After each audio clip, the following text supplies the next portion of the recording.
All right, I'm here to talk about the main card of UFC 272. Everything but Colby Masvidal. I did a separate video for them. Now I'm here to talk about the other four fights. RDA beat the shit out of Moicano. Renato Moicano. Renato Carneiro. That's actually his real name. But Renato Moicano, I think, was kind of like the star of the show there. He was the star of that fight, anyway. Let me adjust this here. He got his ass kicked really badly. That was one of the closest I've ever seen a fight come to being stopped without being stopped. And RDA looked like vintage RDA. Just a powerhouse. He's too much physically for Renato Moicano, despite giving up 3 or 4 inches in height and whatever in reach. He's the bigger, stronger guy. That guy's just a fucking tank. His legs are they're bigger, halfway the size of Moicano's torso, halfway the size, whatever. But RDA looked vintage here. It was just he's too much on the feet, on the ground. The wrestling was, I think, the biggest factor there, where if he didn't like anything on the feet, because Moicano was throwing and hurting him, even though RDA was hurting him more. But RDA always had that out with the wrestling, and he had his way with Moicano every round. The closest round was actually round 5, and that was after Renato Moicano was beaten almost unconscious and almost to death in round 4. And everybody was yelling at them to stop the fight. I wanted it to end. Of course, that's because I bet on RDA via finish. But Moicano hung in there. Mark Goddard told him, I'll give you 30 seconds. Show me what you got in 30 seconds. And while he didn't show much in those first 30 seconds, he didn't look like he was out of the fight, and he only kept himself in or climbed back in the last few minutes, especially the last 30 seconds of that fight. I still thought RDA won all 5 rounds, and nobody doubts that he won the fight. But Moicano got over, so to speak, in that fight. He really earned a lot of respect. Everybody knew he took the fight on short notice. He's kind of moving up in weight. I mean, definitely since they fought at 160.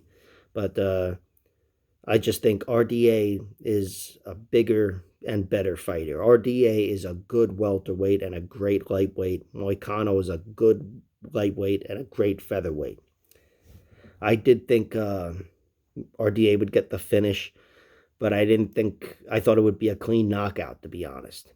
And Moicano, that's his primary fault as a fighter. His main hole in his game is his chin. Other than that, he's got great striking and a lot of tenacity on his feet. He's been beaten where it looks like he's kind of out of it, but he's never out of it. Look at his fight with Brian Ortega. That guy, Ortega got the 3rd round finish, but Moicano was in there right till the very end. Where they go from here, Moicano, I don't know. He's kind of in no man's land as that lightweight, featherweight guy who's lost to the upper echelon of both divisions. But he gained a lot of fans last night. And RDA, he's climbing for a title shot. He's going for the title at lightweight, which is wise of him. But I don't know. I don't know who he's going to fight next. I just can't wait to fucking see it.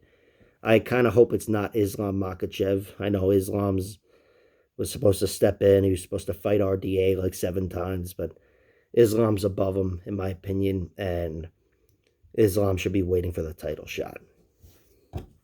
Bryce Mitchell defeats Edson Barboza. I got this one wrong. I thought Barboza would be too physical, too strong, and too seasoned, and too good of a striker for Bryce Mitchell. But Bryce Mitchell shut all of that down with effective takedowns. This guy is a really tricky grappler, and he's a smart grappler. He's incredible on top, but to even get it there against an athlete like Barboza, he needed great timing, and he hit 3 timely takedowns, maybe more, but I think perhaps it was only 3. And one of them, I think the first one, he crashed into a kick, and after that, it was just, throwing his hands. He rocked Edson Barboza in round 1. That's what it was.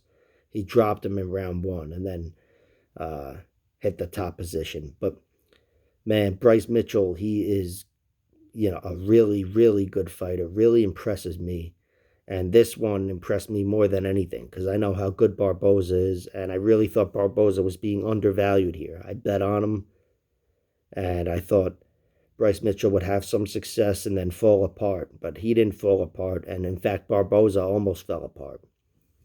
We didn't see any twisters. We didn't see a lot of ground and pound, or even a lot of. We saw a lot of positional dominance, but not to the point at which Barboza was being beaten and he was helpless. I think maybe Bryce Mitchell got there once, just like Kobe got there once with Masvidal, but. Barboza hung in there, and Bryce Mitchell is one of the top contenders now.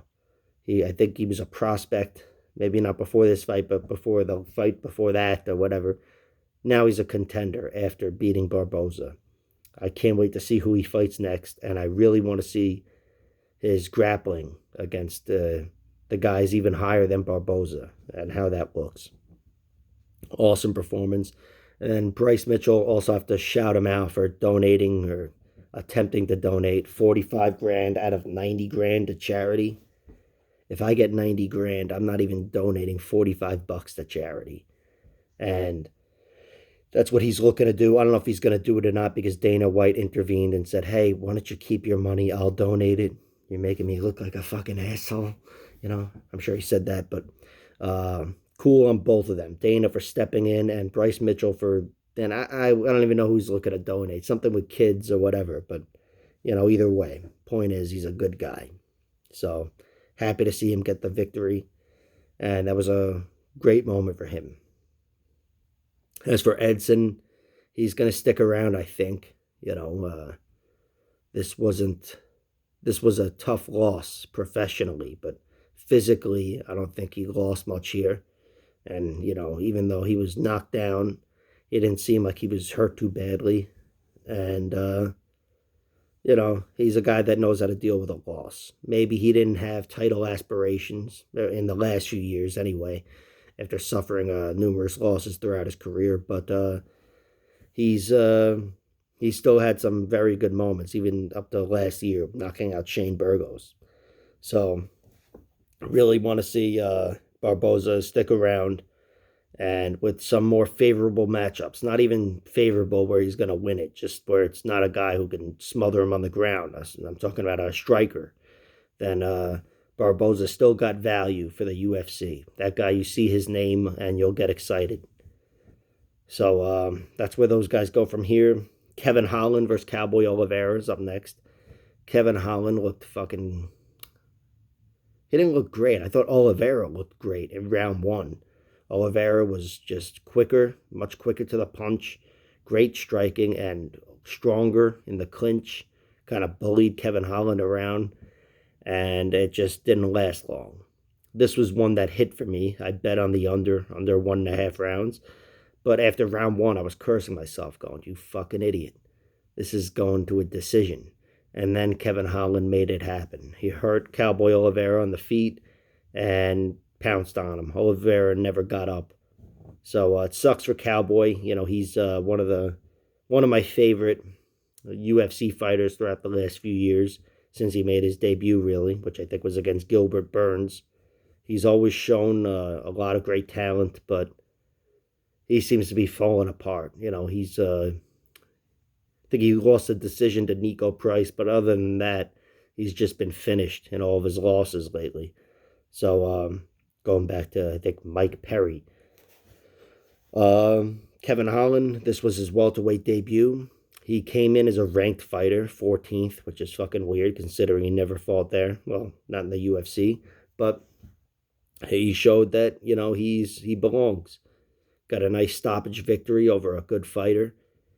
And Kevin Holland, he's got a lot of things to work on, that those losses to Brunson and Vettori, even though those are much bigger, stronger middleweights. They're still in everybody's mind. It's not like the welterweights didn't see those fights. So Kevin Holland's got to put it all together. I'm hoping that he makes a good welterweight. And with his long striking, he's going to produce a lot of action. And his grappling, too. I really wanted to see these guys on the ground. I love when Kevin Holland's talking shit. And he's got underrated jiu-jitsu, I think. Seriously underrated jiu-jitsu. But, and I actually predicted him to win via submission in this fight, but the knockout came first. So cool on Kevin Holland. He can go back to beating up trolls in his gym. And Cowboy Oliveira, I don't know where he's at from here, but I hope he sticks around. And then Sergey Spivak defeated Greg Hardy. I got this one wrong. I bet on Greg Hardy to win via KO in round 1, and I thought I would hedge the bet by betting on Sergey Spivak to win in round 2. Now, what happened was, turns out Greg Hardy's not good. See? I didn't think about that. He's not good. And Sergey Spivak is a fucking animal. And it was like your basic MMA fight from the 90s, you know? Oh, the grappler took down the striker. And now the grappler's on top. He got into a dominant position, and the striker doesn't know what to do. He's uncomfortable. And that's where we're at. It's almost embarrassing for a UFC fighter, you know, but Greg Hardy, he's got a lot of physical gifts, a lot of gifts and a lot of power, and I'm sure he's worked really hard on his striking, but at the end, that's only going to get you past the regional scene. And I don't knock him. It's not like I don't think he's, he belongs in the UFC. Because I'm not saying that about Juan Adams or fucking Sergey Smolyakov or whoever the fuck he beat. Dennis Smolyak, whatever. Greg Hardy beat guys that nobody's complaining about their UFC tenure. My point is, I think Greg Hardy wipes out a lot of bums on the regional scene and gets to the UFC anyway. I think that's what would have happened with him anyway. But once he got to the UFC, he's just not a UFC heavyweight. He's not on that UFC level. And it's been slow, but it's been a steady decline. Even his first loss to Volkov, I was impressed, really impressed with his loss to Volkov. I thought this guy can lose 15 minutes to one of the top fighters in the world and not get finished. He's got an excellent future. I remember saying that. That was just 2 years ago or whatever. And now it's just been one after the other. Tabora, Tuivasa, Sergey Spivak, whoever. He went tooth and nail with Maurice Green. Mo Green. Hardy, I think this is it for him in the UFC. You know, he's obviously had some sort of deal where I think this is his 11th fight in the UFC, and he's had 11 main card performances. 11 out of 11, might be 10 out of 10, but he's been on the main card for every one of them. My point is, I think it's in his contract, which makes me wonder what else is in his contract. I'm sure he's being paid well, he's been paid well, and now I'm thinking it's just not worth it. So I expect him to be cut, especially if this was the last fight on his contract, which I'm thinking I heard that. But regardless, he doesn't belong. Sergey Spivak gets a nice solid victory. This guy, he's not anyone's favorite heavyweight, and he's not on a lot of people's radar, but he's got some nice wins in the UFC already. He's beaten Carlos Felipe, Tai Tuivasa, put him away, and Greg Hardy. Of course, Tai Tuivasa might be fighting for a title within the next year. He's on a 5-fight winning streak. So Sergey Spivak, he's UFC bound. He's sticking around. And that was a great main card. Maybe I shouldn't say great main card, but it was good. Thought there was something to every fight. And, tune in for the prelim recap, which will be coming up soon.